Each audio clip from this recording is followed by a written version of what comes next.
करेंगे राज्यसभा चुनाव की तीसरी सीट को लेकर बीजेपी अब गंभीर नजर आ रही है। मुख्यमंत्री डॉक्टर मोहन यादव ने अहम चर्चा की है प्रदेश अध्यक्ष हेमंत खंडेलवाल के साथ। तो आपको बता दें कि प्रदेश प्रभारी महेंद्र सिंह से भी बातचीत हुई है, यानी प्रदेश अध्यक्ष, मुख्यमंत्री, प्रदेश प्रभारी तमाम लोगों ने बातचीत की। इस मामले पर दिन भर नेताओं के बीच चर्चा हुई है। संभावित नामांकन की तैयारियां तेज है। आपको बता दें कल यानी 8 जून को नामांकन की आखिरी तारीख है और कल सुबह नामांकन दाखिल करने की पूरी संभावना है। ये भी सूत्रों के मुताबिक खबर है कि मालवा से किसी कद्दावर नेता की चर्चा हो रही है, उस चेहरे को टिकट मिल सकता है। पूर्व विधायक के नाम पर मंथन जारी है।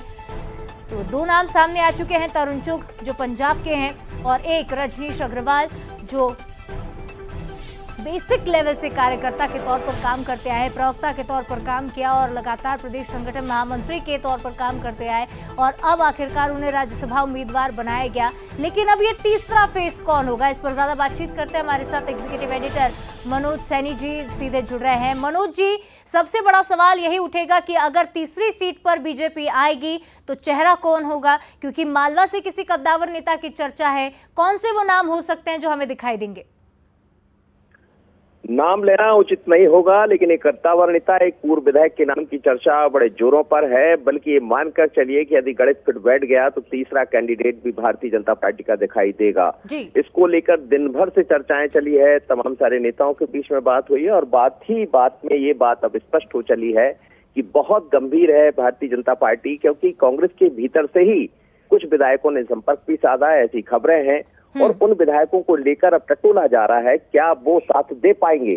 यदि वो साथ दिए, मैं यहाँ स्पष्ट कर दूं कि बीजेपी कोई रिस्क इस तरह की नहीं लेगी कि यदि वो अपना नामांकन दाखिल करती है तो उसमें उसे कहीं नेगेटिव सामना करना पड़े, यानी नकारात्मक परिणाम आए। तो बिल्कुल सकारात्मक चीजें जब जम जाएगी तो फिर बीजेपी कल सुबह फॉर्म अपना जमा करा सकती है। कई दौर की चर्चाएं हुई है, क्योंकि मीनाक्षी नटराजन को लेकर शुरुआत से ये चर्चाएं हैं कि संगठन यानी कांग्रेस संगठन के भीतर दिखावा तो सब है कि एकजुटता दिखाई जा रही है, सब एकजुट है। और ये कहा भी जा रहा है, जीतू पटवारी ने आज कहा भी कि हम ईंट से ईंट बजा देंगे यदि ऐसी स्थितियां निर्मित होती है तो। और ये भी कहा कि बीजेपी के पास पैसा है, पर ये बात पैसा और उसकी नहीं है, बात सिर्फ नेता की है कि नेता का चयन शायद ठीक नहीं है। तो उसको लेकर कई कांग्रेस नेताओं के भीतर भी चीजें चल रही है और दिन के भीतर ये चीजें चल रही है, उनसे संपर्क हुआ है, जो मेरे पास खबरें हैं। लेकिन खबर ये भी कह रही है कि खेला हो सकता है। खेला के पीछे वजह भी यही है कि लगातार कांग्रेस के कुछ विधायकों से चर्चा हुई है, ऐसी खबरें हैं। कुछ ने संपर्क साधा है और अलग अलग वरिष्ठ नेताओं को, कुछ 3 कैबिनेट मंत्री को इसमें लगा रखा है कि वो इस पर लगे हुए हैं।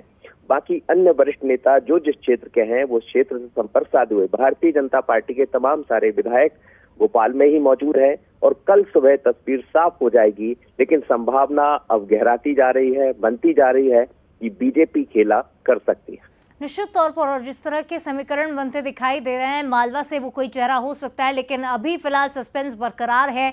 तीसरी सीट पर कौन उम्मीदवार होगा या नहीं, क्योंकि कल है आखिरी दिन नामांकन का। फिलहाल तमाम विश्लेषण और अपडेट के लिए बहुत शुक्रिया मनोज जी।